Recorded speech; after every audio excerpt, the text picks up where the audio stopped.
Et Dieu a le pouvoir de vous combler de toutes sortes de bienfaits. Ayant toujours tout le nécessaire, vous serez même dans l'abondance pour contribuer à toutes sortes d'œuvres bonnes. Ce verset de 2 Corinthiens 9, le verset 8, nous rappelle la nature abondante et généreuse de la grâce de Dieu. Il nous assure que Dieu peut nous combler de toutes sortes de grâces, pourvoyant en toutes choses pour satisfaire nos besoins et au-delà. Pourquoi ? Afin que nous soyons en mesure de faire des bonnes œuvres.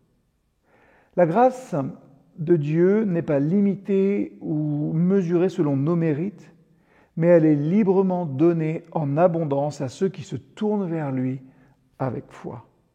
C'est une grâce qui dépasse notre compréhension humaine, qui comble nos lacunes, qui guérit nos blessures et qui nous fortifie dans nos moments de faiblesse. Lorsque nous recevons la grâce de Dieu avec gratitude et humilité, nous découvrons qu'elle n'est pas donnée pour notre seul et unique bénéfice, mais elle est donnée aussi pour être un canal de bénédiction envers les autres.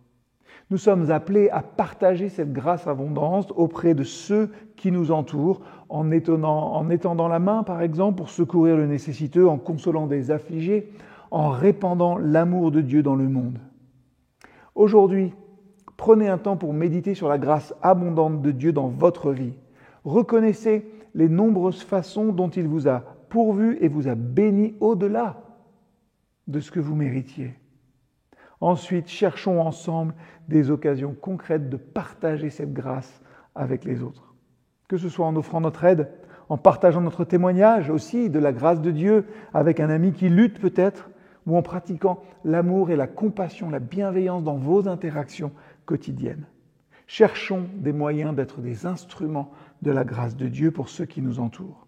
Et en faisant cela, nous serons aussi témoins de la puissance transformative de cette grâce de Dieu dans notre vie et dans celle des autres.